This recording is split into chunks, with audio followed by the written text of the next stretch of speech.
Good afternoon, everyone. My name is Bryan. I am a personal trainer certified through the ISSA, and I'm going to be demonstrating a off-season basketball workout. Starting off, the warm-up for a guard position in basketball. I'm currently doing toe touches. Stretch/exercise is important in working major muscles and joints through their normal ranges of motion without decreasing muscular strength and power. This is also for functional stretching for like basketball whenever you have to dive to go get the ball. Currently doing karaoke, which is used to help warm up the legs, the hip flexors, the hamstrings.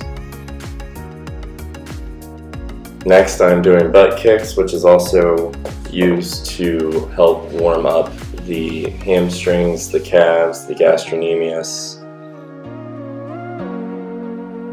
Next is, because basketball uses the rotator cuff so much, I'm doing arm circles. Arm circles are important because in basketball your arms are always out when you're doing defense or calling for the ball. So it is important to make sure that your arms are nice and loose. Now I'm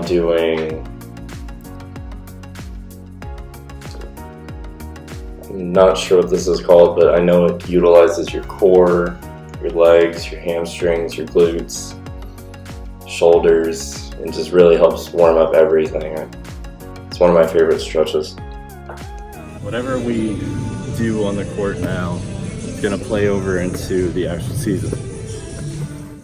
Alright, so during the off season, one of the most important things is to make sure to maintain basketball skills.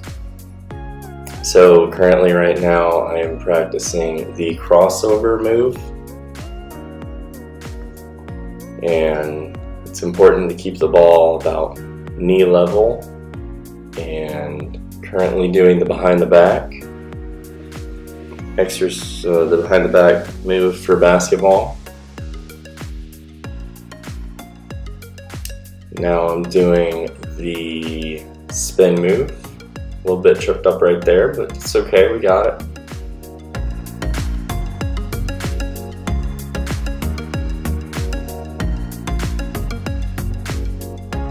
This is the hesitation move, where you go up to a certain point and then you take 2 steps back and then you do a move and continue on. It's very important for developing power and utilizing speed.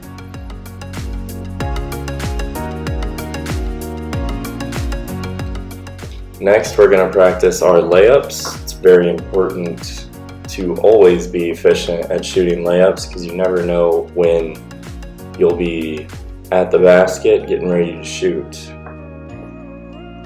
So with each repetition or basket I shoot, I was picking up intensity with the dribbling. So it's important when you're on the left side to be dribbling with the left hand and shoot with the left hand, and make sure your left foot goes up, and the complete opposite on the right.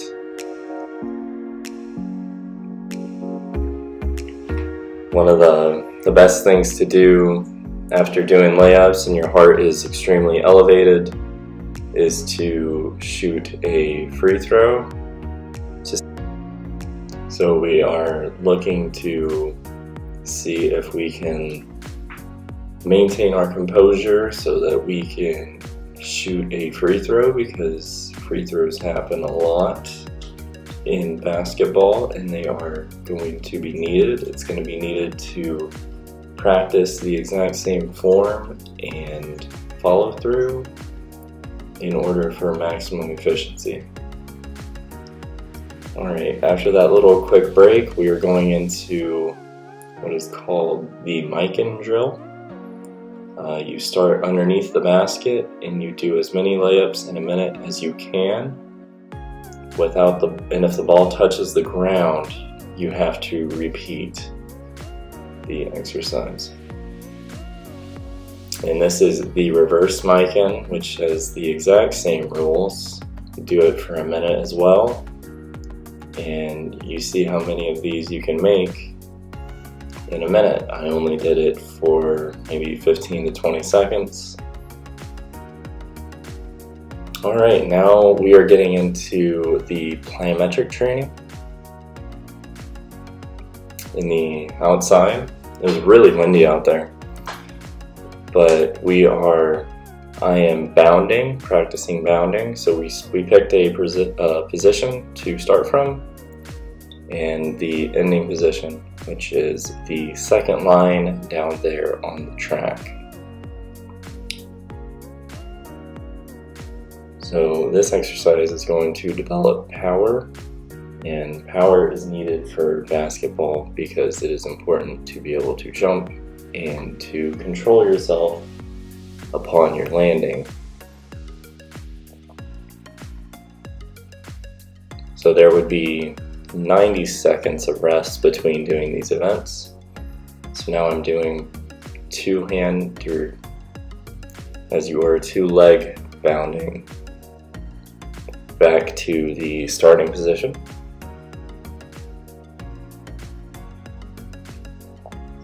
Again, it's very important to make sure that there is at least 60 to 90 seconds of rest during the plyometric training.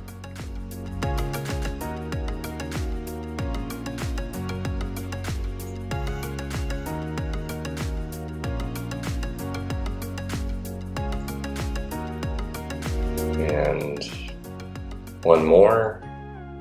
Form is very important, and there we go. Alright, next we are going to utilize the sprint. So the sprint position, and then sprint down. I sprinted a 400 meter track, so I sprinted 100 meters. And then I utilized the time from my sprint to walk back, and the walk was being used as my rest. I completed this sprint 2 times. However, my recommendation if training during the off season would be to complete this in 5 times with 60 to 90 seconds of rest in between each.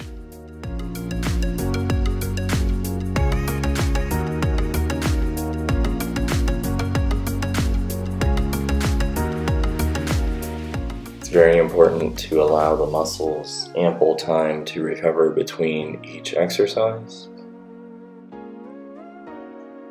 So, and then this is the next sprint, assuming the get ready position. Sometimes it's better to have somebody else say when to go, that way you're not focused on that. But this is going to assist with power training, and technique is critical to execute powerful movements, so it's very important to make sure that we are in the correct position to develop and increase as much power as possible.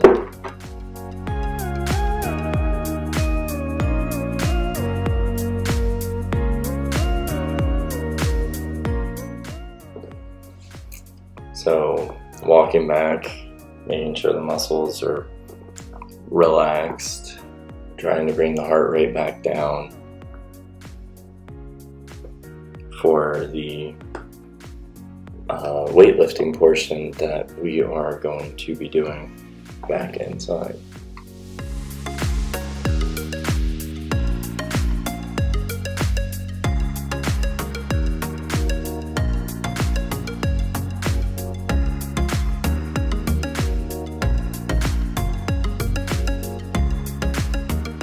The next exercise is going to be the lunge jumps. From a standing position, jump up and then land in a split position with your right leg bent. and your left leg extended behind you and slightly to the side. After you land, immediately jump up and again land in a split position with your legs reversed. It is important to do this exercise for 3 sets of 15 during plyometric training. The next exercise is going to be medicine ball chest high catch in 2 squats. So stand with feet shoulder width apart and hold the ball with both hands at chest level. Vigorously press the ball overhead with both hands until it flies over the air straight above you. After catching the ball, go down into a squat and explode up and repeat the throwing portion. It's important to make sure that the knees and the back stay at a 90-degree angle. Repeat this exercise for 3 sets of 15 with a ball that is appropriate for you. It is over and we are complete with the workout. It is time for the cool down. It's important to be doing static stretching after the muscles have been worked.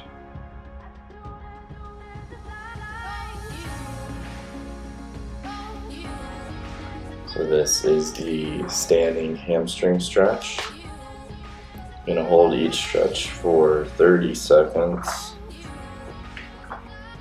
I might have not held it for 30 seconds in this video, but it is important to hold it for 30 seconds to ensure proper release.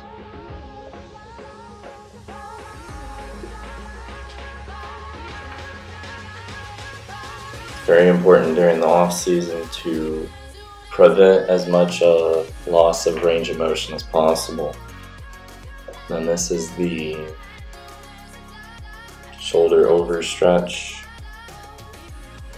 Again, holding it for 30 seconds. The left arm is in front of the right, and the right arm is pinching at the elbow, holding it up.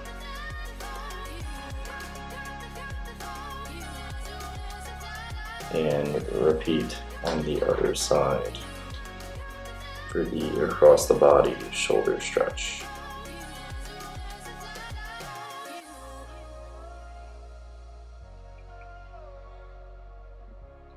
Holding for 30 seconds. Simulated 30 seconds.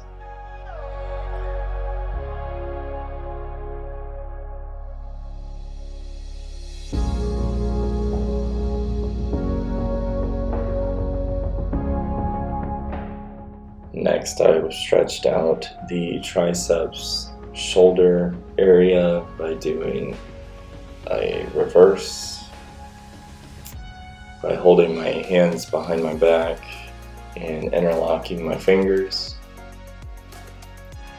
to stretch out the triceps and shoulders.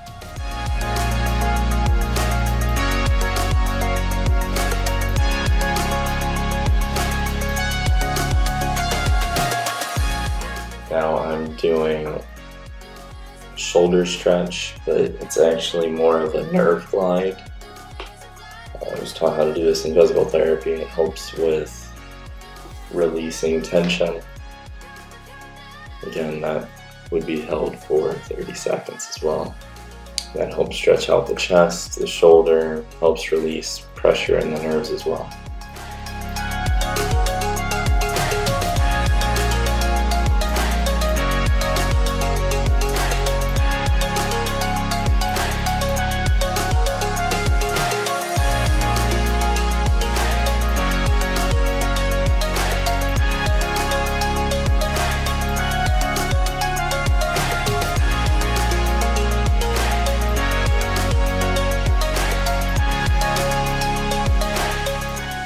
Now I'm doing lower body stretches. I like to place my leg that I'm stretching over my knee and make sure my posture is nice and straight, and I lean just slightly forward till I feel a stretch in my hips, the affected hip flexor.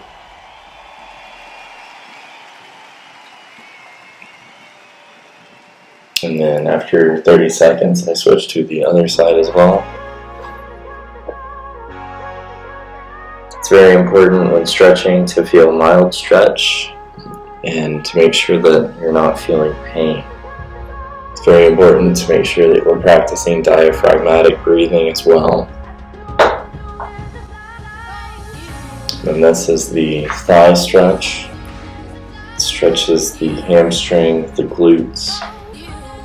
Laying down, pulling the leg up to your chest, making sure the other leg is down on the ground, and all other parts of the body are on the ground as well, except for the head. Pulling your leg up to your chest and holding. Just like so. Again, holding each stretch for 30 seconds.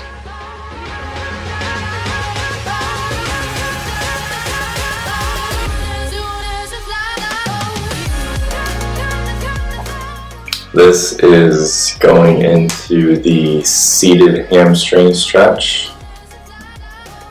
This stretch is important for stretching the hamstrings and making sure that the shoulders are loose as well. It's very important to maintain a good core during this stretch and reach as far as you can without hunching forward.